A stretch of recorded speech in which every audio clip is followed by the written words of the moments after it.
I don't know where I am or how I got here. Some minutes ago, I was lying on my sofa, and now I'm in the middle of nowhere here, and in front of me, there's a big forest. Where am I? How did I get here? I thought to myself. I started to enter the forest since there was no more ways to go. I walked what it felt like hours, and while I was walking, I felt like I was being followed, but I didn't see anyone. I shook that feeling out of my head and continued to walk.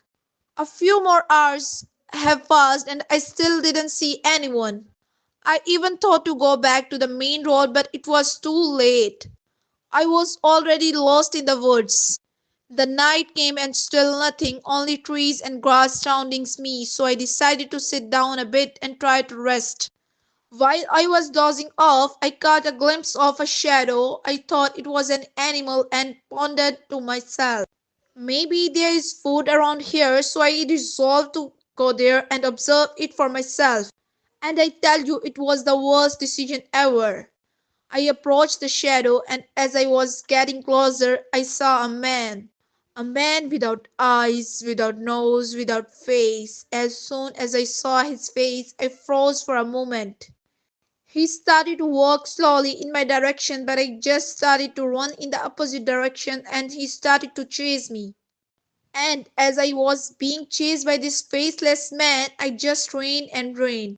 I ran as fast as I could, but the ran faster than me until he caught me and pulled me down. He was bigger than me and stronger than me.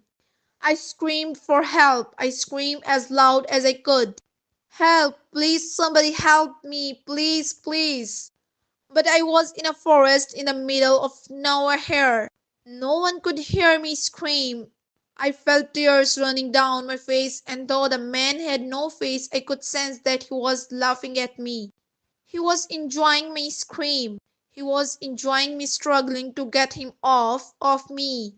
He was enjoying my despair. I could feel his smugging expression, and I was just so scared I couldn't even make sound at this point. What do you want from me? Did you brought me here? Answer me, I screamed.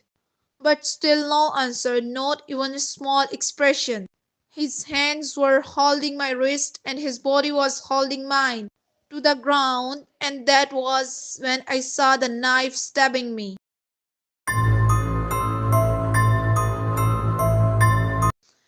Our old house was on a corner, and in lieu of a backyard had a side yard with a small deck that wrapped round the back. The dining room had patio doors that lead out to the back, and we would have BBQs and such back there. When I was about 14, we only had one desktop computer and one laptop for the family. My brother and I would fight over the desktop. That's where Diablo 2 was installed, so I would use the laptop to write music. On one particular night, my brother had a friend over and they were downstairs doing whatever, and I was at the dining room table on the laptop. As I was wrapped up in my writing, I didn't pay much attention to my surroundings. I heard a knock on the patio door, which startled me. I looked up expecting my brother or his friend. The basement had a door that led to the back deck as well. Standing at the door and waving was a person, could not tell sex or age, wearing a Halloween pig mask. Thinking it was my brother or his friend, I mouthed good one and gave the person the finger and they walked away.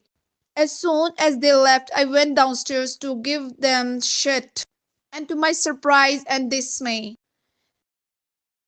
they were both sitting on the couch playing PlayStation. They swore up and down it wasn't either of them, and there was no way one of them would have had time to get downstairs and unmask before getting on the couch.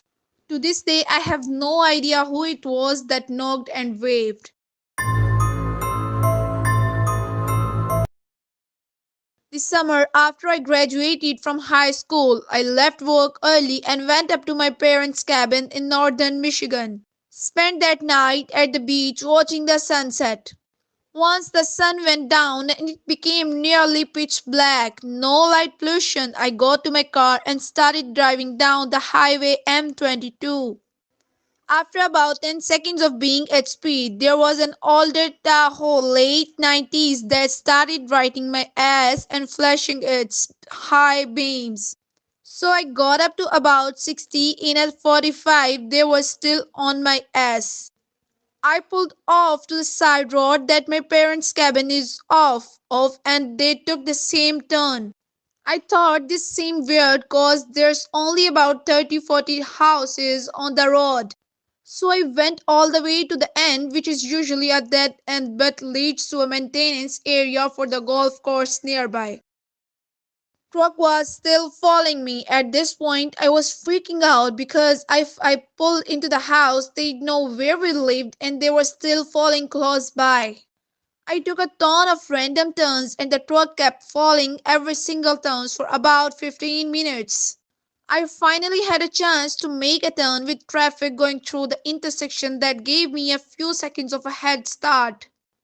Pulled down a side street, went up 100 yards, turned off all of my lights, and waited. Truck slowly drove by the perpendicular street and kept going.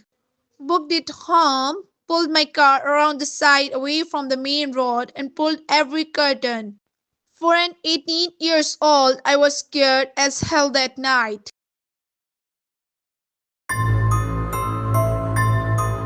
On November 13, 1974, Ronald DeFugio shot and killed six members of his family in their home at 112 Ocean Avenue, Amityville, Long Island. The victims included Ronald's parents, George and Louis, and four of his siblings, Don, Allison, Mark, and John.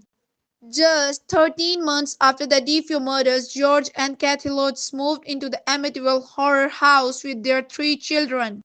They purchased the house for a significantly lower price than its worth, unaware of the dark history that lurked within its walls. From the moment they moved in, the Lutz family experienced strange and terrifying phenomena.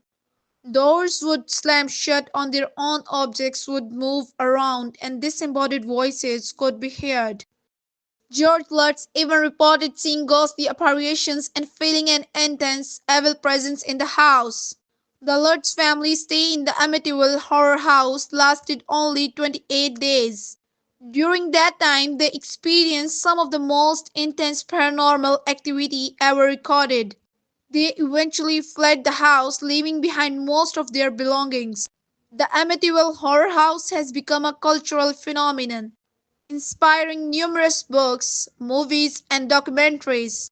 The house itself has been renovated and sold several times, but its dark history remains etched in the minds of the horror fans around the world.